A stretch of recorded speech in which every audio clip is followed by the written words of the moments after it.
Hello everyone, welcome back to my channel. In this video, we are going to learn a very interesting topic, and that is idioms in English. Whenever you're having a conversation with a native speaker or any non-native English speaker who is fluent in English, you will notice that they would use a bunch of phrases which do not have a direct meaning, rather they would have a symbolic meaning. And those kind of phrases are actually nothing but idiomatic phrases or simply idioms. And if you remember, I had posted a video a few days back where I had mentioned that in your written answers for the English examinations, it is recommended to use a bunch of idioms and synonyms of commonly used words, as that would enrich the quality of your answers.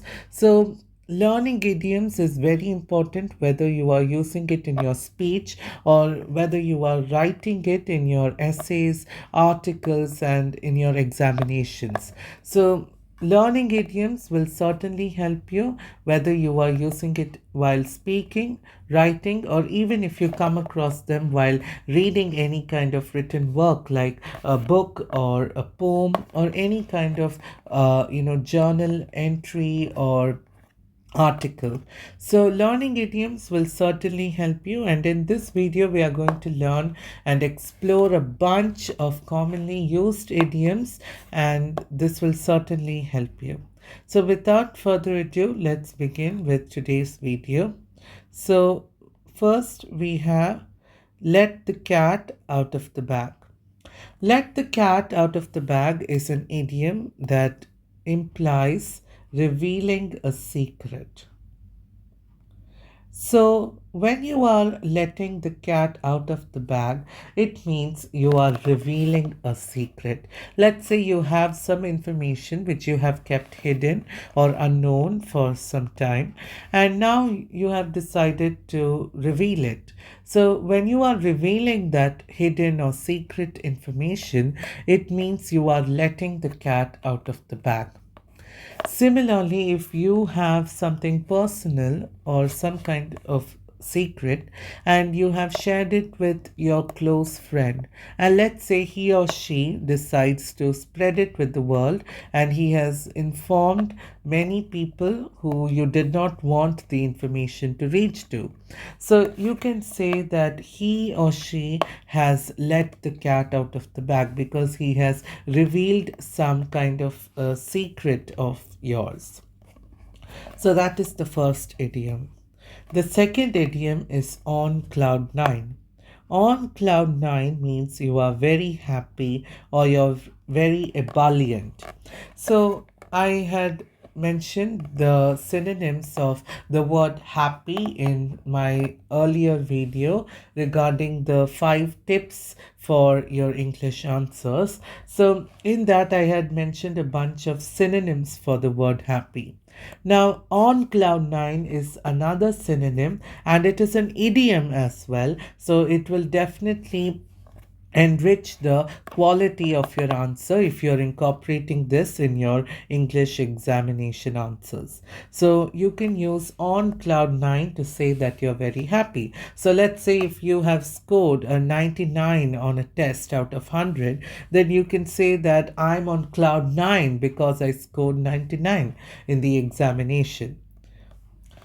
Over the moon. Over the moon is a very similar idiom to on cloud nine. On the moon, over the moon means you are extremely satisfied or you're extremely delighted with something, and that is kind of similar to being happy, because if you're delighted and satisfied, it means you would be happy.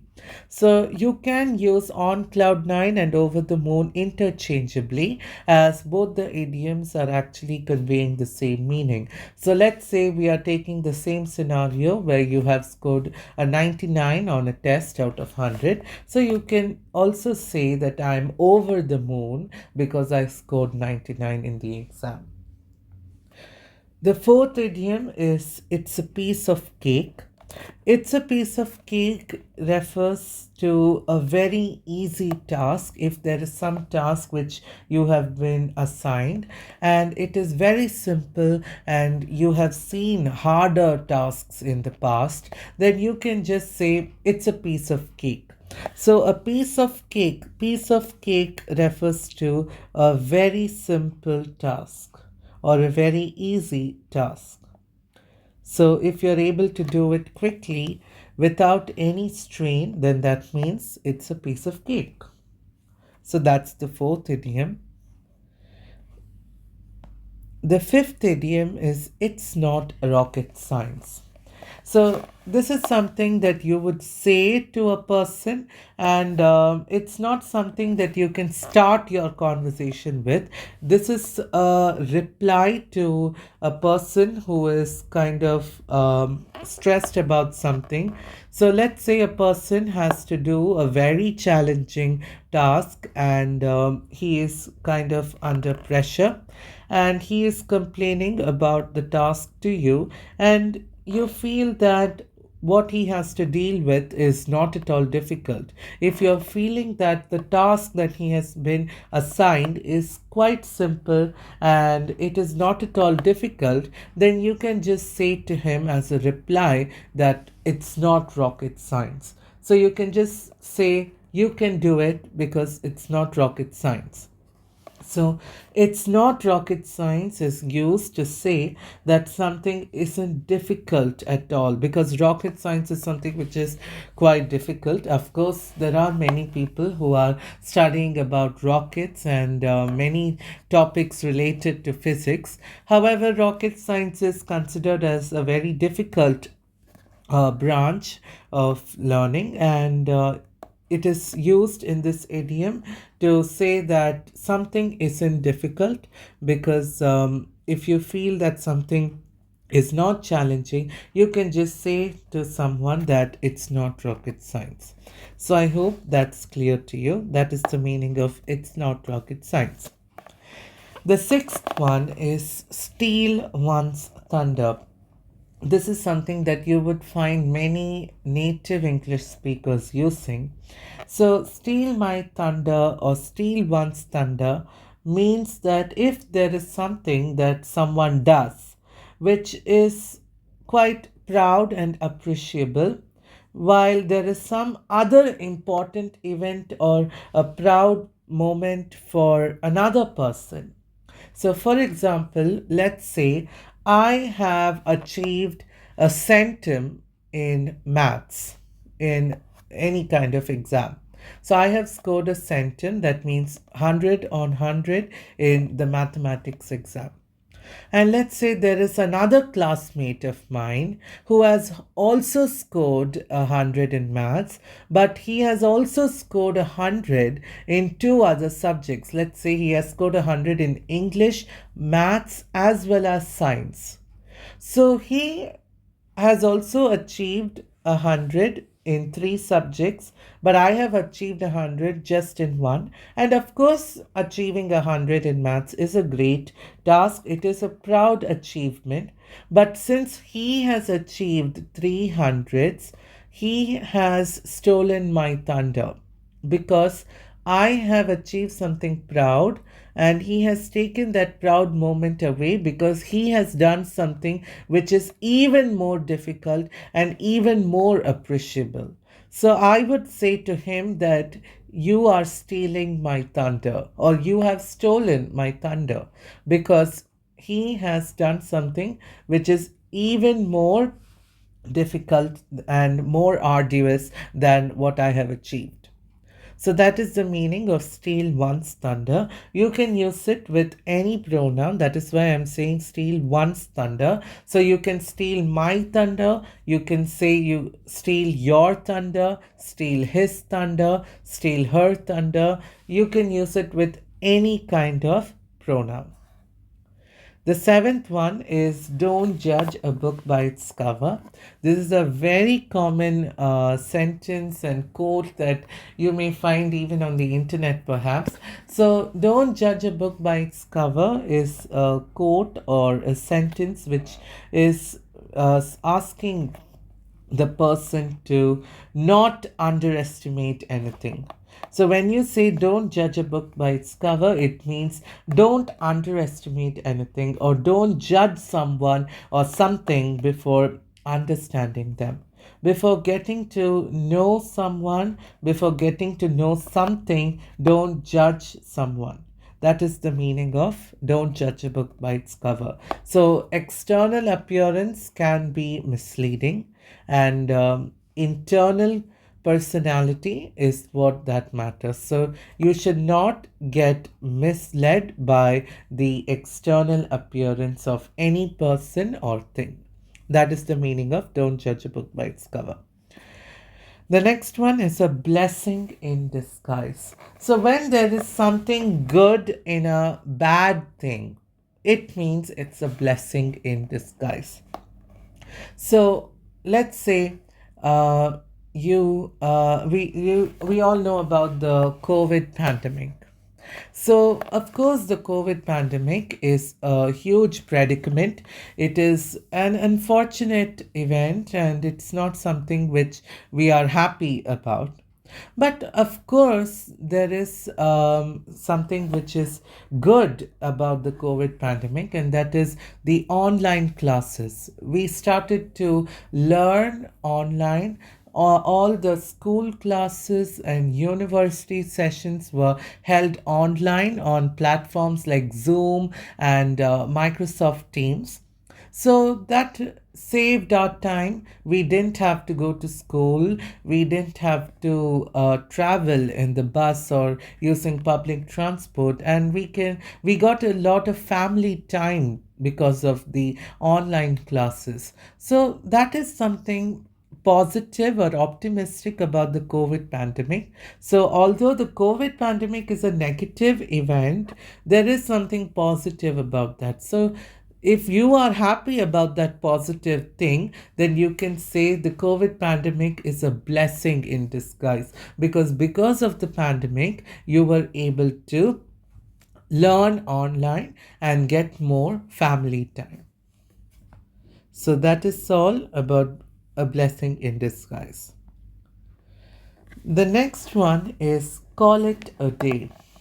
So when you say call it a day, it means to wind up or to finish one's work. So let's say you are done with your work and you are tired now, you're exhausted, and you can no longer do anything more. So you would say, I'm going to call it a day. When you say, I'm going to call it a day, it means you're done with your work. You're going to wind up. You're finishing your work. So that is the meaning of call it a day. The 10th one is break a leg. Break a leg is a saying, it's an expression, and it is, although it sounds very pessimistic, it actually means all the best. So we would wish all the best or good luck to anyone for any kind of big event, whether it's a competition or an exam or any kind of a life changing event. You would always wish someone all the best or good luck or best wishes. So instead of that, you can also use the expression break a leg. So, break a leg is an alternative for the commonly used saying all the best. So, instead of saying all the best, you can try saying break a leg. That is a good alternative. The 11th idiom that we are going to learn is back to square one. Now, back to square one means back to the start or back to the first step. So let's say you are in a journey and there is some kind of an obstacle which has halted your journey, and your journey is now midway.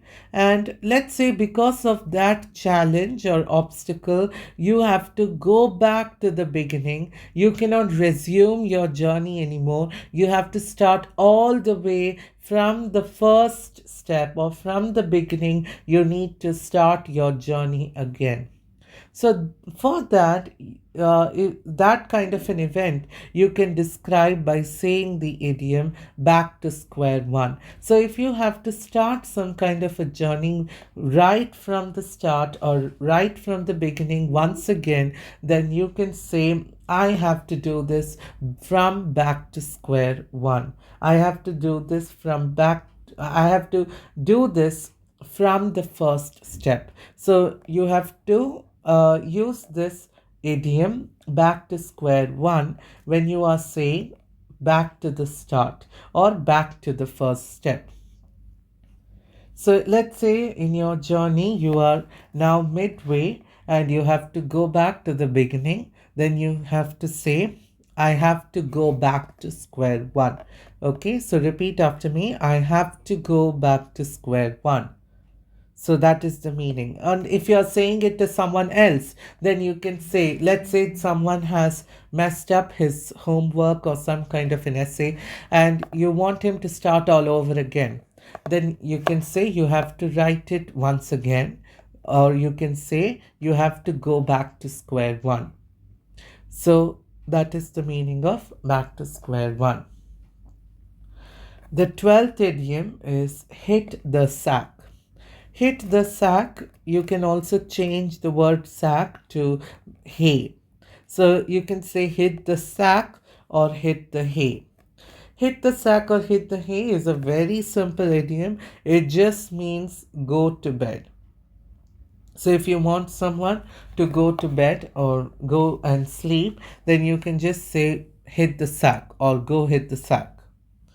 And even you can even use it for yourself. You can use it with any kind of pronoun. So you can even say, I'm going to hit the sack. That means you're going to bed. So that is about the 12th idiom. Next, we have birds of a feather flock together.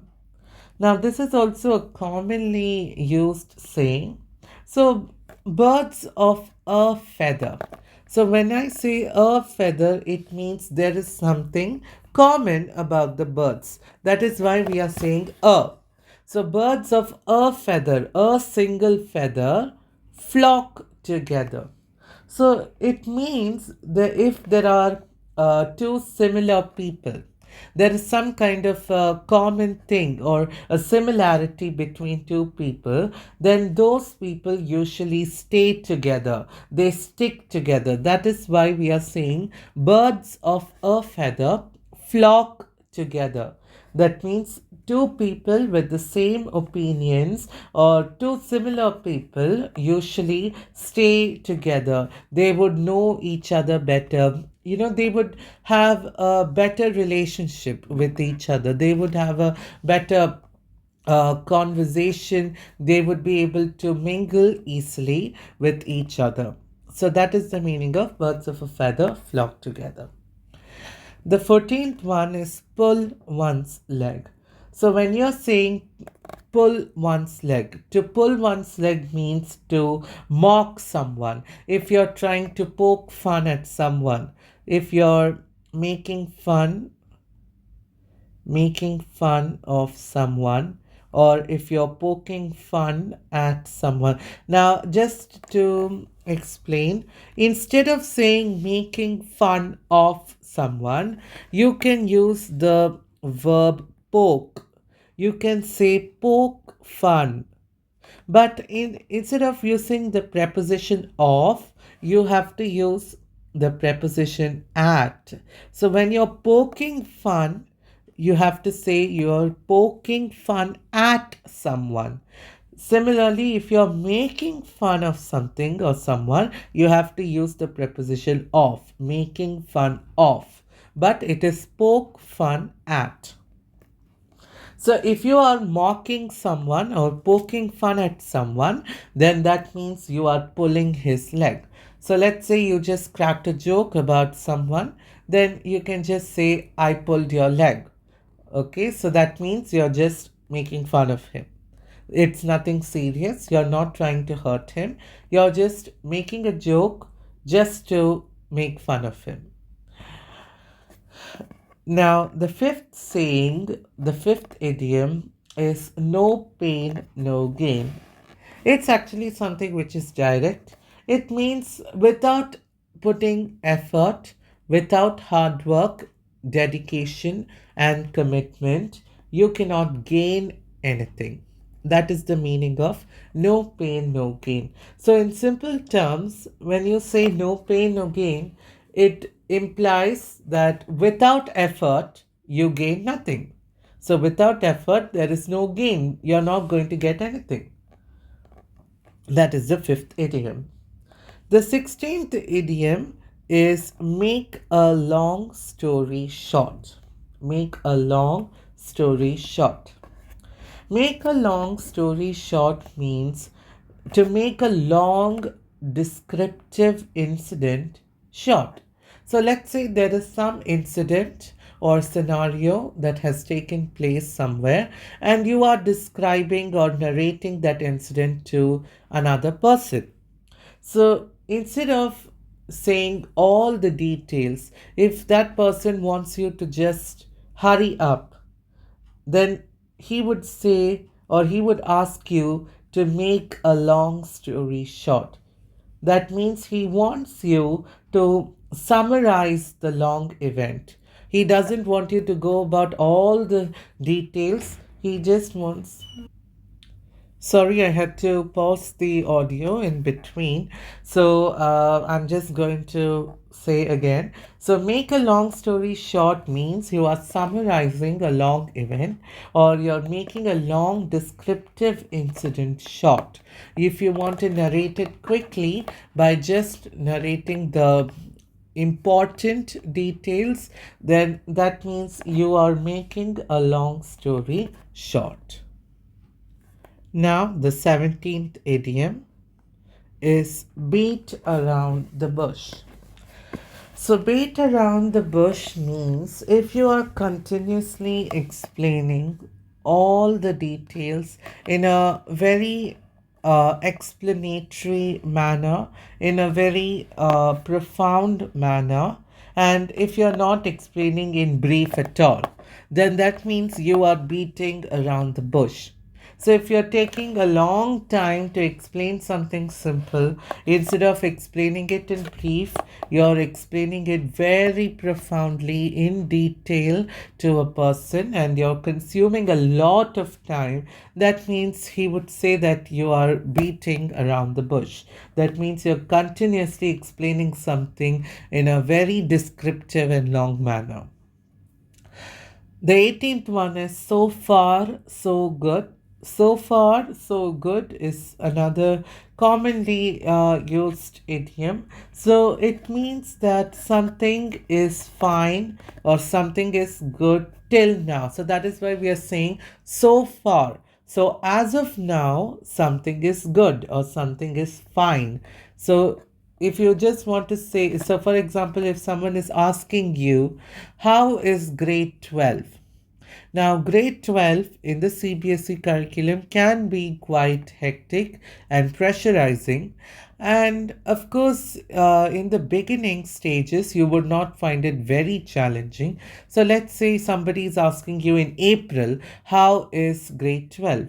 So, you know that the academic year begins in April, and in the beginning, in the first few weeks, you might not find grade 12 very challenging. So you would say to that person, so far, so good. That means as of now, grade 12 is fine or grade 12 is all right.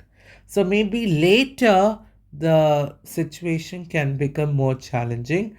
But as of now, you are able to tackle it, and grade 12 is fine or it is good till now.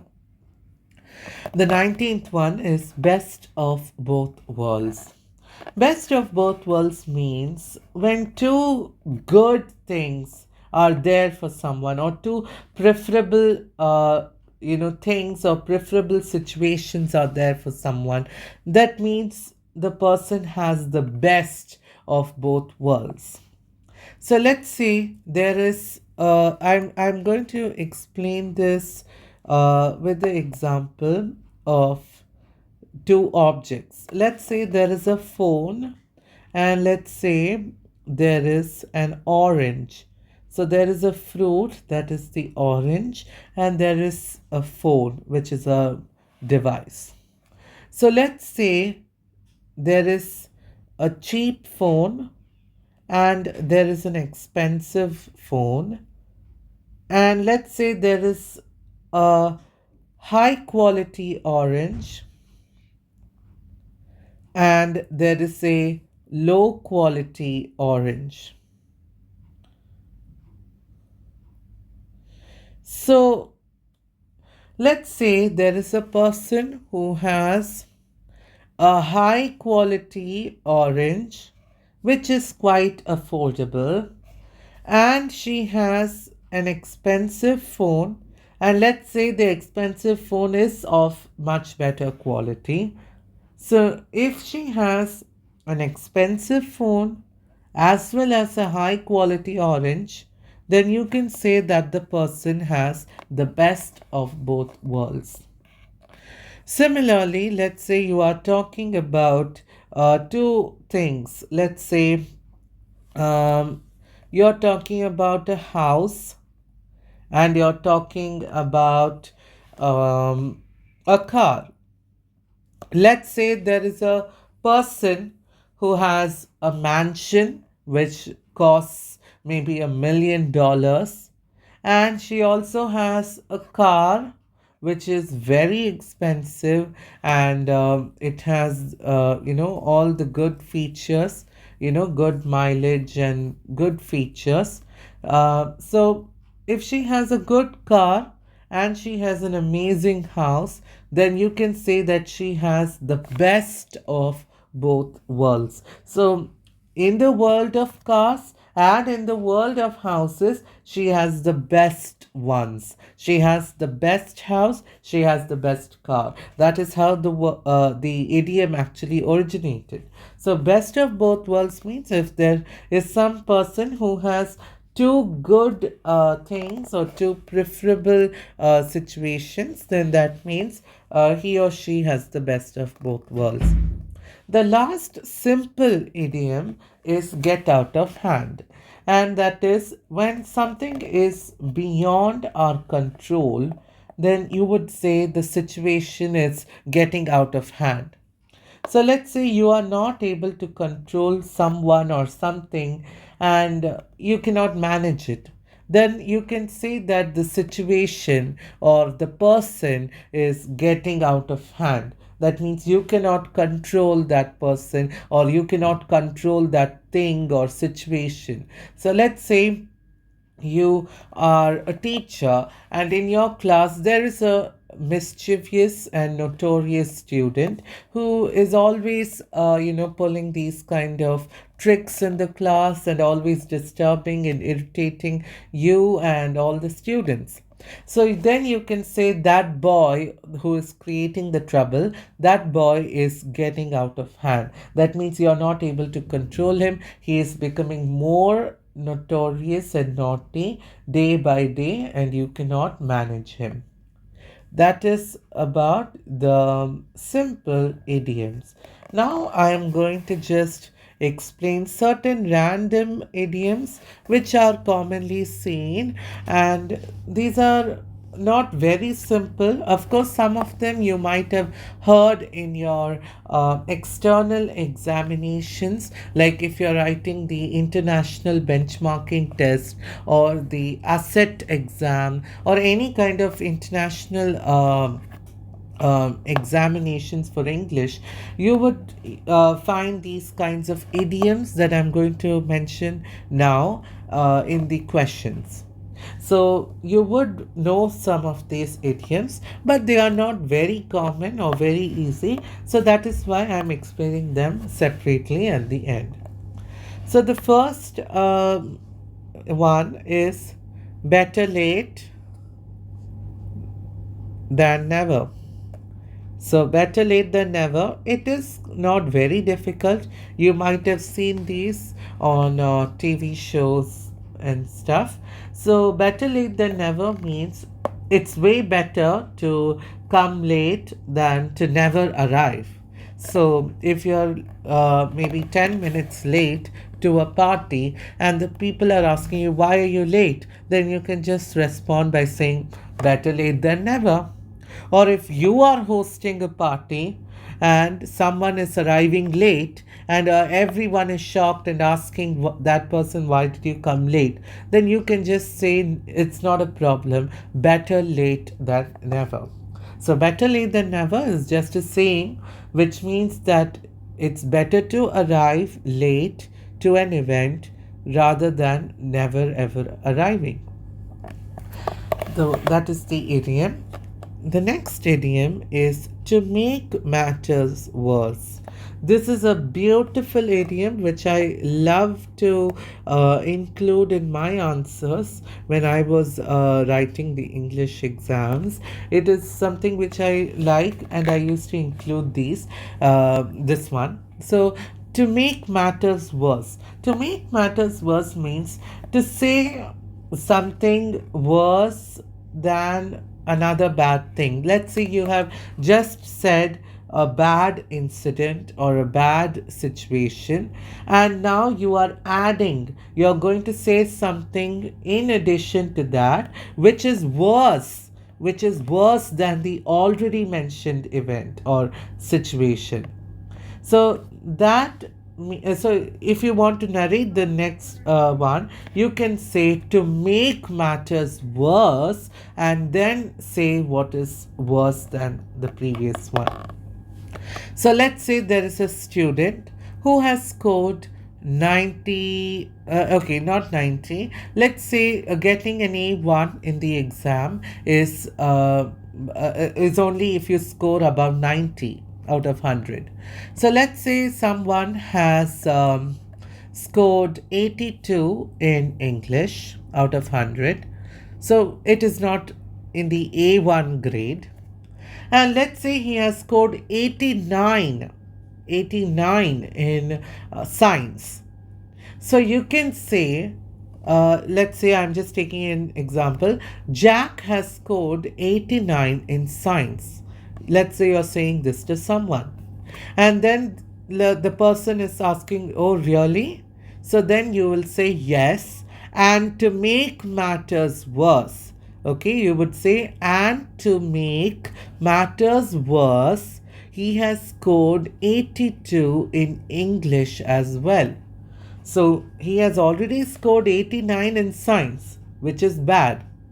But in addition to that, he has also scored 82, which is even worse than 89. So you're saying Jack has scored 89 in science, and to make matters worse, he has scored 82 in English. So that is how you use that idiom. I hope it makes sense. If there's any doubt, please feel free to comment. I will surely respond to your query. The next one is to give someone the cold shoulder. To give someone the cold shoulder. It's very simple. If you are ignoring someone or if you're not responding to someone, then you're basically giving that person the cold shoulder.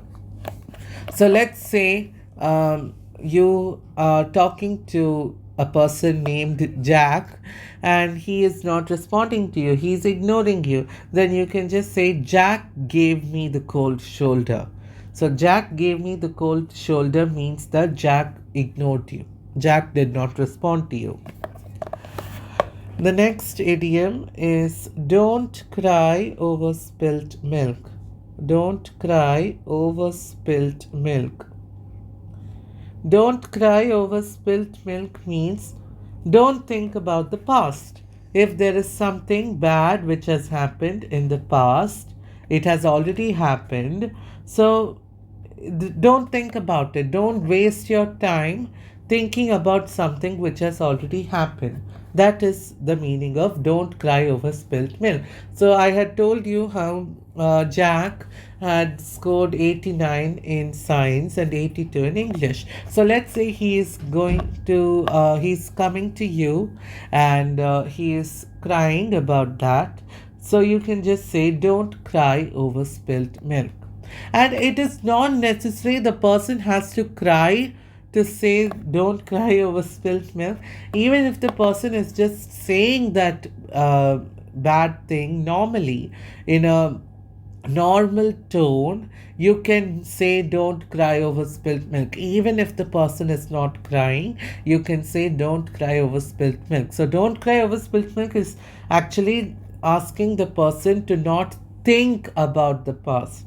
So it's not necessary the person has to cry or be melancholic. He can just be in a normal happy tone, and he's just talking about something bad which happened in the past. So you can just say don't cry over spilt milk.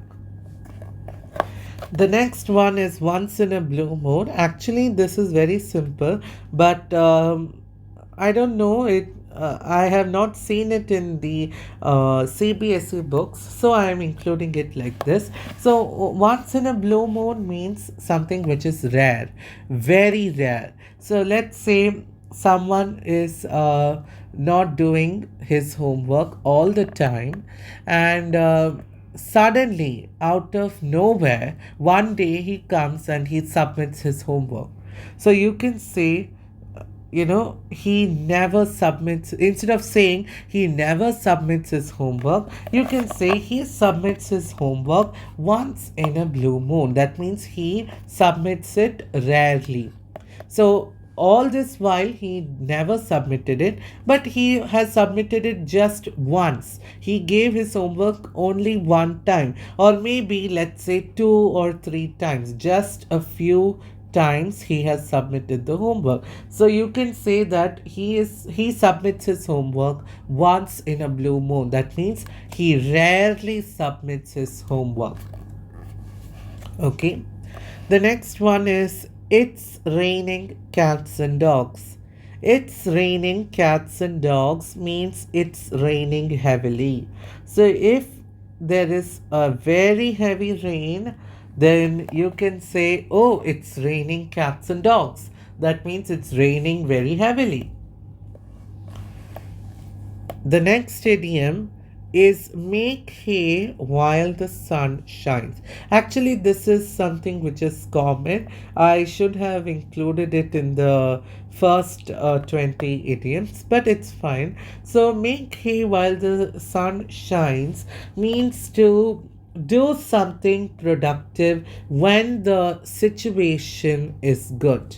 So, let's say you are having an exam in a week, and let's say you are having plenty of time today and tomorrow, and let's say after tomorrow you are going to be completely busy and focused on your exam preparations.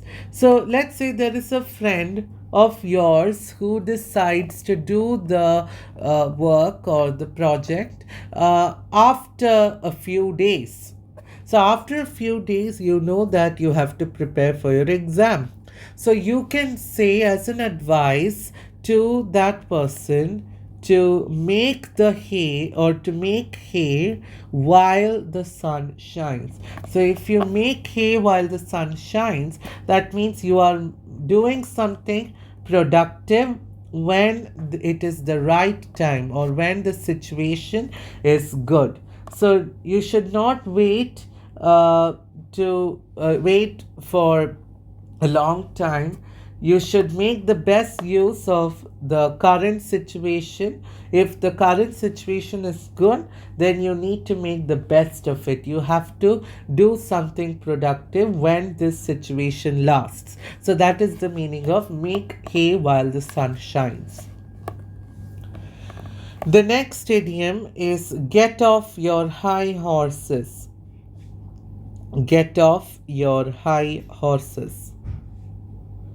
Get off your high horses means to stop showing off. If someone has scored full marks on a test and he is showing off, he is boasting, then you can just, instead of saying quit boasting or stop showing off, you can say get off your high horses. That means you're saying to that person, you're telling him to not show off that he is better than everyone, and You're just saying to stop, you're asking him to stop showing off.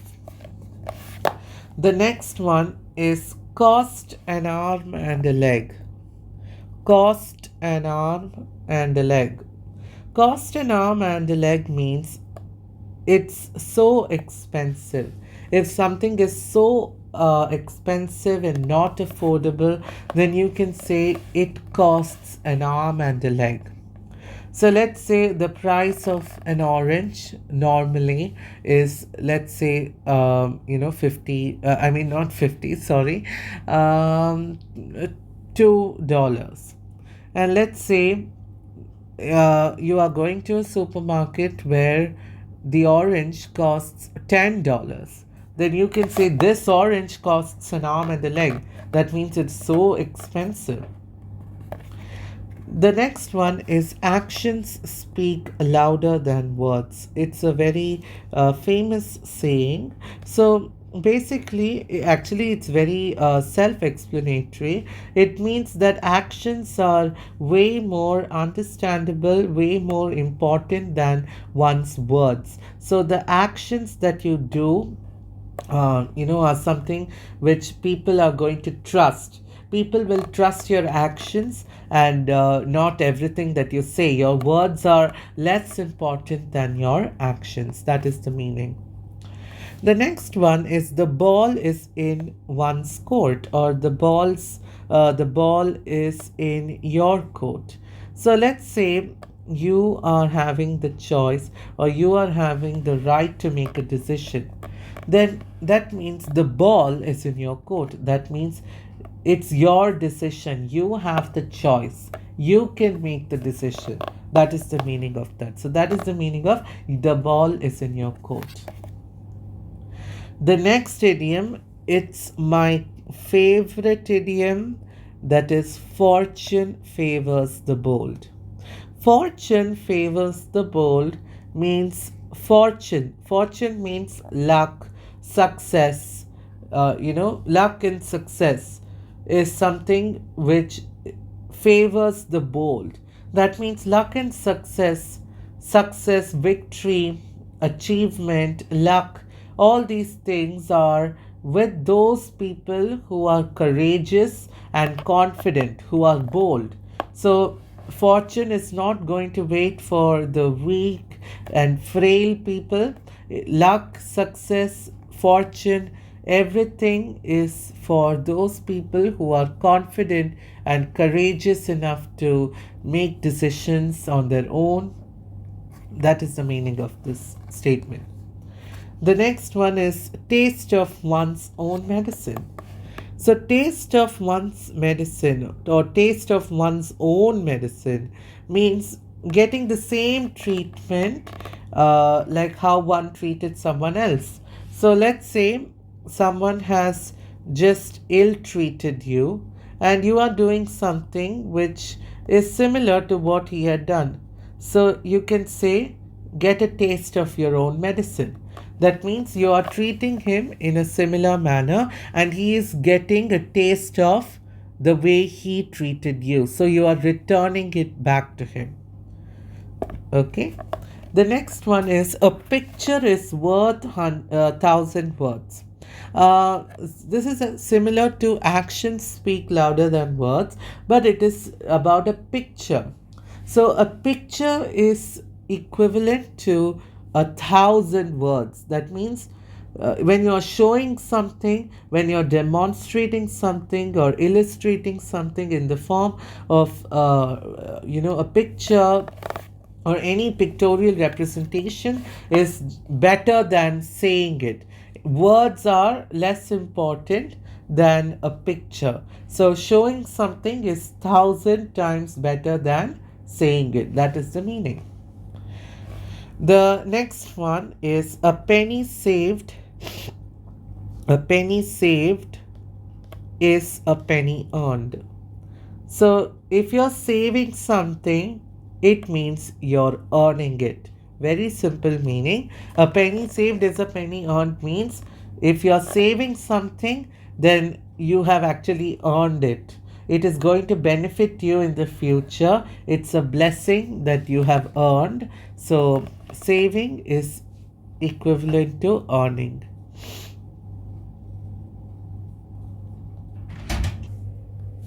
So, don't count your chickens before they hatch means don't get too excited or don't expect something good before it actually happens. So, if you want to say to someone to not get excited so soon, then you can say don't count your chickens before they hatch.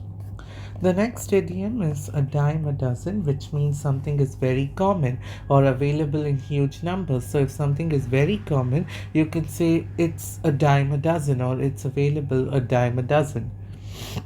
The last one is a cloud has a silver lining, or there's a silver lining in everything. It means that there is something good or positive in every bad thing. So I explained the COVID pandemic scenario. So that is an example of a cloud has a silver lining. So, with that, we come to the end of all the idioms. Hope you learned something new in this video.